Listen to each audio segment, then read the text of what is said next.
Hello, welcome to the channel. This is Kranzer, and today I'm going to be in a pre-made with some people that I met in chat as Chromie, testing out the new changes from the recent June 2nd patch, and giving my thoughts on what I think the effects that the patch would have on our little gnome friend, dragon friend of gnome land. I don't even know. I don't know anything about her. I didn't really play WoW the last couple of years. I'm guessing that's where she's from. So, I don't really know anything about Chromie. Anyway, so, the changes that they made. She got a bit of a, like a little bit of an HP increase. Right, so that's helpful. Adding extra HP always increases the survivability of the hero.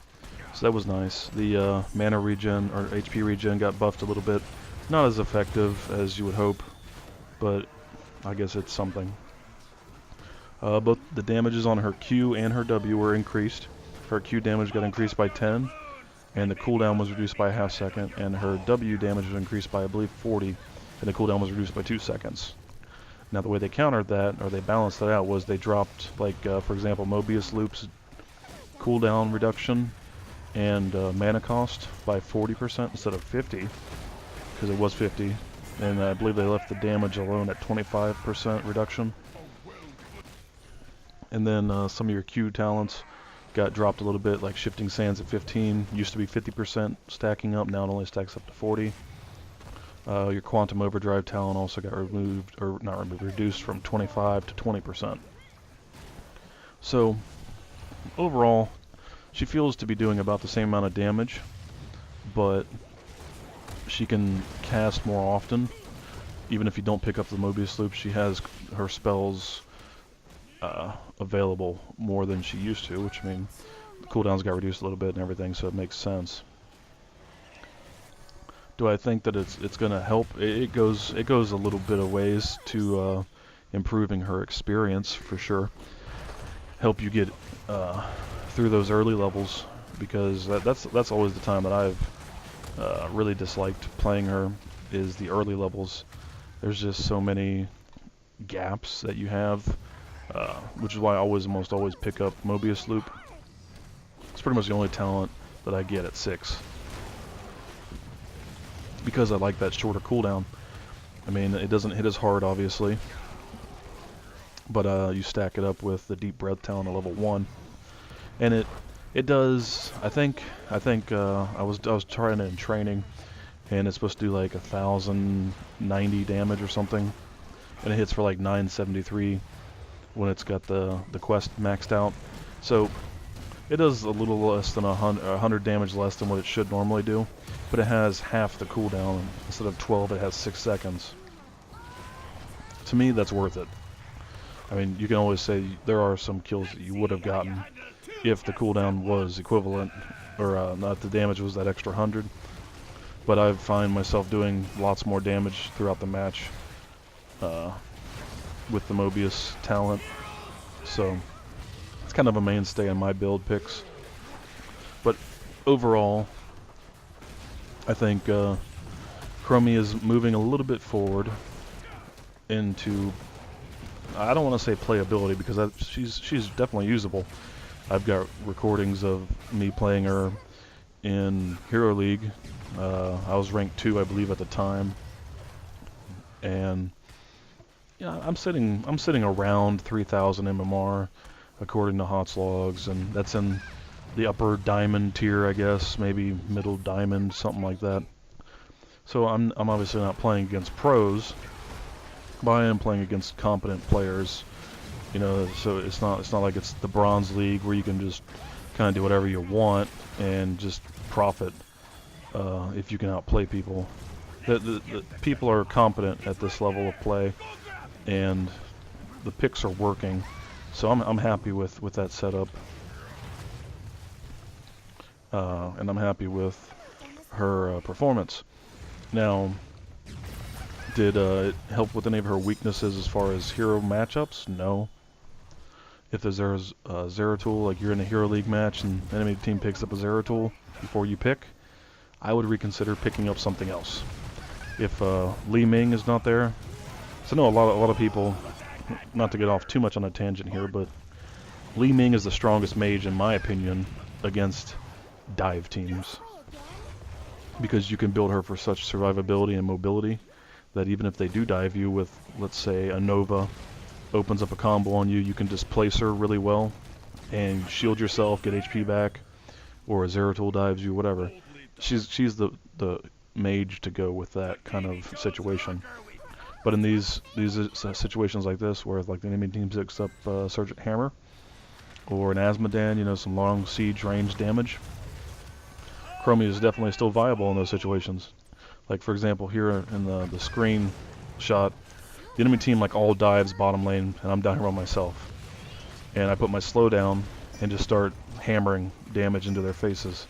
Every chance I get, I just throw damage, and slow this push down. Where normally they probably would have got that keep, that slow effect, combined with the just long range barrage that I'm able to do, the artillery style play that she has, keeps them out of that keep, which keeps the experience levels equal. And then we just get into another team fight, and you can see they keep trying to leave the area, and they get slowed, and then our Thrall hit a really good Sunder, knocking them in. Our team doesn't have a lot of damage, like burst damage. Well, I mean not burst, like sustained damage, like a Raynor or Vala. So really we're waiting on the bursts that I would be throwing out to really hit targets and take them down. But you can see I keep popping up the damage numbers if you want to pause and go back. What are we in, like 14 minutes, 15 minutes into the game, and I'm still running top siege damage, top hero damage, and probably top XP or close to top XP. I do drop off a little bit, and I believe dropping on the siege or the hero damage, one of the two. But we were playing against an Asmodan and an Abathur in this match, and they just kept on pushing, and I was kind of the one who was going around clearing the lanes, because we just didn't really have the composition to do otherwise. Like a Sylvanas or whatever over the Asmodan would have been perfect for us, because she would have offered more of that upfront kind of damage as well as lane clear. But that's just not what we rolled with, and you know, you got to make up for the pluses and the minuses in the game.